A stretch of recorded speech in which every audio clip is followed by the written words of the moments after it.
great value home insurance. Go online to theaa.ie. Mostly dry tonight with clear spells and only isolated showers, but it will get more rainy in the northwest towards dawn. Overnight lows of 8 to 12 degrees. And now you're up to date on News Talk. The Newsround. I think if group stages are any more complicated.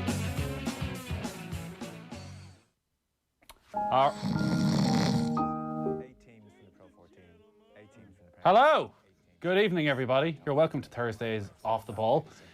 It is a new era for Irish football. We hope it's a smoother start for Stephen Kenny than it has been to our show this evening. Nathan with you until 10 o'clock. Hope you're all keeping well. I needed the buzz of the Arctic Monkeys to get me going, Stewie.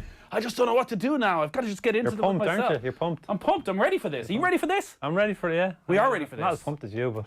Richie McCormack, are you ready for this? I'm ready, Tony. I'm ready, Nathan. Yeah, absolutely. 100%. Who have you been listening to? So, it is a 7:45 kickoff in Sofia. Bulgaria against the Republic of Ireland. Another Nations League campaign is upon us. But this time we are really looking forward to it because Stephen Kenny takes charge of the Republic of Ireland for the first time tonight. And the team news is in, and it very much feels like a new start for the Republic of Ireland. Maybe not at the back, which has been so impressive in recent years. Darren Randolph in goals. Seamus Doherty has been dropped to the bench. Seamus Coleman has been dropped. That's how excited I am. Seamus Coleman has been dropped to the bench. Matt Doherty will start at right back. Shane Duffy will captain the side alongside John Egan in the centre of defence with Enda Stevens at left back. A three-man midfield. James McCarthy we expect at the base. Jeff Hendrick to the right and Conor Howran at the left. And then a front three of Callum O'Dowda, Aaron Connolly and Adam Ida, who will make his debut for the Republic of Ireland this evening. Stewie, your initial reaction to that side? Yeah, look at the squad, that team, I have to say. I mean, we've probably been used to in the past with the Ireland teams over the last probably decade of being quite defensive, playing to a certain system just to get results. But I would have to say from the players that he's picked tonight, it looks like, we've got some real talent in there. It's a great opportunity for Matt Doherty to really stamp his quality on this Ireland team. It's been a big talking point, but he's obviously on the crest of a wave now with a big money move. So I expect to see an awful lot for him. And then you look at, Hourihan, I'm always a big fan of. I always felt that over the last couple of years he's been one of our strongest players, and I think he's got loads to offer, as does O'Dowda. And of course you look at James McCarthy coming back into the team. I think hopefully it'll be a fresh start for him. I don't know. Almost 4 years since he last played for the Republic of Ireland. And I'd have been critical of McCarthy in his last couple of years for Ireland. I didn't think he put his best foot forward for whatever reason. But I do feel the fact that he's come back in, I think Stephen is the kind of manager that will definitely get the best out of him. And Jeff Hendrick as well, of course, who I feel has an awful lot left in the tank. Probably underperformed for Ireland in the last couple of years. But comes into the game tonight with a lot of confidence, a good move. He's after getting to Newcastle, and I think he's the kind of player that, again, if Kenny can get the best out of. There's no doubt about the biggest decision, though. Seamus Coleman has started every competitive match when available since Euro 2012. He is his captain. Day one, Stephen Kenny came in and he was asked the question and he said, Seamus Coleman is my captain, and he's not in the team tonight. I think it's a decision that will be broadly welcomed by supporters because, as you say, Matt Doherty has been the form player, but still, to drop a player of the character and the experience of Seamus Coleman, how much do you think that tested Stephen Kenny over the last week in terms of how that will go down within the squad and how you deal with Seamus Coleman? I think he would have put an awful lot of thought into how he would have dealt with it, because Stephen is the kind of manager who he doesn't like confrontation. Right. Within the squad. Not that he can't deal with it. I just don't think that's his best attribute as a manager. How does he deal with it? He probably doesn't. He probably he doesn't. He just tries to keep everybody as happy as he possibly can. I think he would have had a conversation with Seamus about it quite early on, possibly even a couple of days ago. But in saying that, Stephen is the kind of manager who very much rewards those who are in form and once if you've got that jersey, and in this case you've got that green jersey, you're playing well, you'll be rewarded for that. So it's in a way he sort of put that message across, hasn't he? That even though he's a players manager, if he has to make big calls, he's going to make them, and that ultimately that's what he's going to have to do. This is the biggest job of his life. I get the sense, Richie, from, well, listen, as much as you can judge from looking online, that this starting 11 is very much getting the seal of approval. It has the form player Matt Doherty in. It is the exciting young talent in there as well of that front three of Callum O'Dowda, Aaron Connolly and Adam Ida.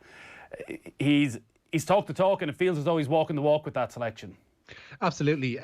He's talked about wanting to bring pace to the side, wanting to bring an attacking nature to the side. It's something that we've been deprived of for the past decade or more with that Republic of Ireland setup. And it seems more than anything else, he's got a system that he already has in mind, and it kind of looks like he has the players to suit it as well. I'd have a couple of concerns. Jeff Hendrick hasn't played since March, and that might be a worry on the right-hand side of midfield. Similarly with the fullbacks, and this isn't a criticism necessarily of the two players involved, but Enda Stevens and Matt Doherty are both used to playing with three-man defences tucked in behind them. It's slightly different now if they're going to have McCarthy at the base of midfield and two centre halves who aren't necessarily the same ball players that the likes of Conor Cody or Willie Bowley or John Egan, etc. are at Sheffield United. So it's a slightly different setup for all involved from club level, no matter how well they've performed there. But I'm positive. I'm looking forward to this. Like he's talked up Adam Ida. I've got a clip there of Kenny praising Adam Ida's nature, saying that he seems like the kind of person who will be able to take this step up to the first team in his stride. And on McCarthy, like Stuey alluded to it there, he's done more to talk up and build confidence in James McCarthy than I think any Ireland manager that's had him beforehand.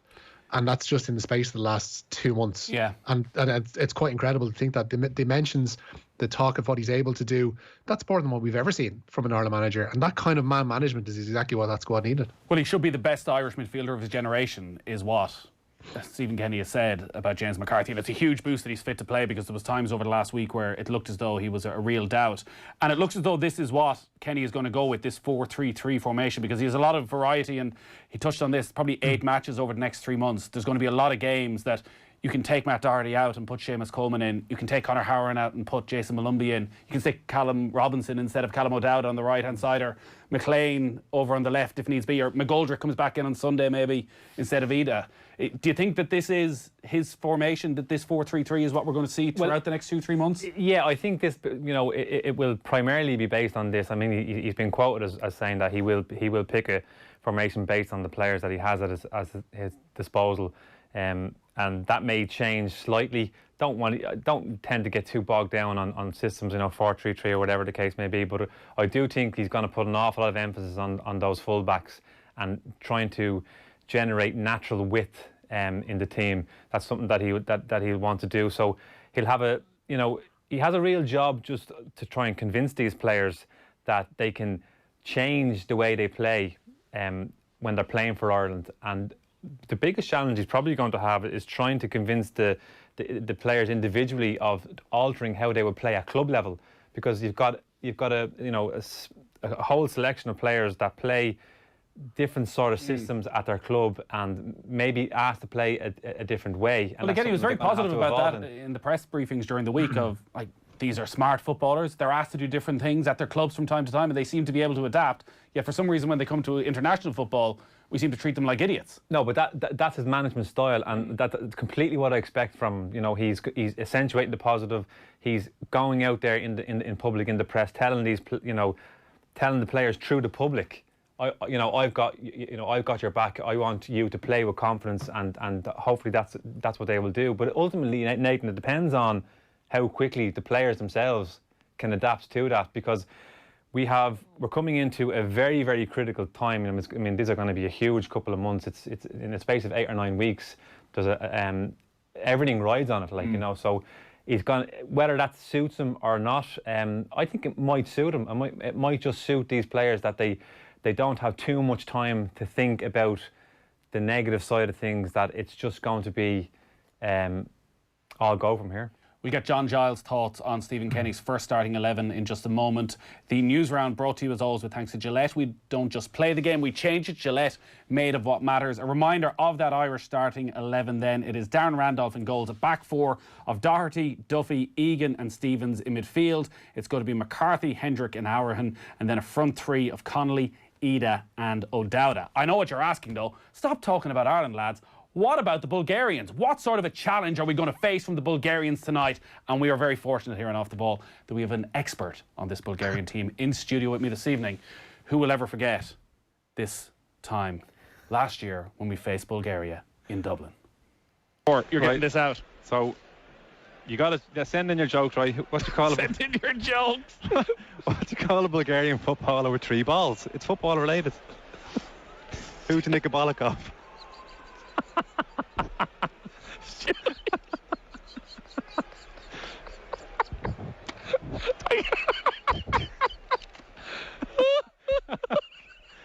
It's quality, isn't it? It's all in delivery, Nathan.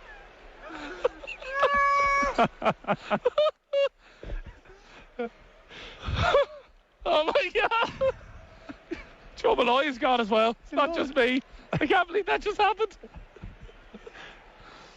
That's perfectly. That's perfectly. Thank God nothing has happened on the pitch. That's perfectly. Send in your jokes. Apologies if anyone's offended by that. How can anyone be offended? We might need to get people sending their jokes tonight, depending on how this goes. 53106 is the text number. That was the friendly last year, which Ireland won 3-1. Have we done an Ireland commentary since then? Have we been allowed back in? There was very few people there. There was only about 10,000 people at the match. And all you could hear half an hour in is the three of us bent over, peeing ourselves laughing. I think some of the players actually... It was the timing of it, Stewie, that made it. It was a good one. It was a great joke. And we had no complaints. So you can go back in tonight if you want, if you got any more. I'm going to retire now. I'm going to retire. You're going to leave it at that? I'm going to leave it at that. 53106 is the text number, at Off the Ball on Twitter. Do give us your reaction if you have any great jokes that can keep Stewie entertained over the next couple of hours, or your thoughts on Stephen Kenny's first starting 11 and what you're expecting from tonight's game. Richie, where are you going to start? Yeah, as you mentioned there, Stephen Kenny tonight becoming the 8th man this century to take charge of the Republic of Ireland side, and a debut for Adam Ida up front. And Kenny has been talking up the merits of starting with Ida. Adam's quite a laid-back guy. That's about his character. He's quite laid back. Very, very nice person, just laid back. And he just very relaxed, chilled guy, and just loves playing for his country. Turns up every single time, at every age group, all the time. Trains all the time, recovers well after matches quickly, and just has had to consistently score goals. So, it's obviously a step up at this level. He's not played that many games for Norwich. So it's for Norwich's first team. He's played some games, got a hat-trick, of course, in his debut. But he's still learning the game, of course. And But he has a good future ahead of him, we feel. 19 years of age, he's only started one league game for Norwich. It certainly is a big game for Adam Ida, and well, you felt from early in the week that Stephen Kenny was going to, I'm not going to say risk him, but he was going to put him right into the heart of the battle there, Richie. Yeah, David McGoldrick is going to come back, hopefully, we think, as well against Finland, and if he doesn't, then later on in the campaign. So it's definitely a decent proving ground. And if you can make your first start in the Premier League in front of 70,000 people at Old Trafford, I think you can handle nobody at the Vasil Stadium tonight at 7:45. Meanwhile, the Taoiseach says that a framework for reopening sports stadiums in the country will be discussed later this month. Micheál Martin was answering questions primarily about the potential reopening of pubs around the country, but he says guidance around all sectors is being worked on. We also want crowds back, even albeit smaller crowds back at sporting events, in terms of, I'd love to go back and see a championship match. I am certain there are many people across the country that would like to do that as well. We're looking at travel as well, and in terms of the constraints there and the restrictions there as an open economy and as an economy that's globally connected. All of that will be in the frame in terms of the new framework that will be announced and published in the middle of September. Yeah, here's hoping. It's any little bit of promise, I guess, that people can get back to going matches. I know we're pretty excited, Stewie, to get to actually go to the Aviva on Sunday and watch a game. But even I'm going to go there straight after the game tonight. Well, I think Richie, the way he was talking there, like Jesus. I know some counties like Leitrim, they stopped giving out tickets at all. It's so much hassle. If you've only got a couple of thousand tickets for a big inter-county game, God help the people who are giving them out.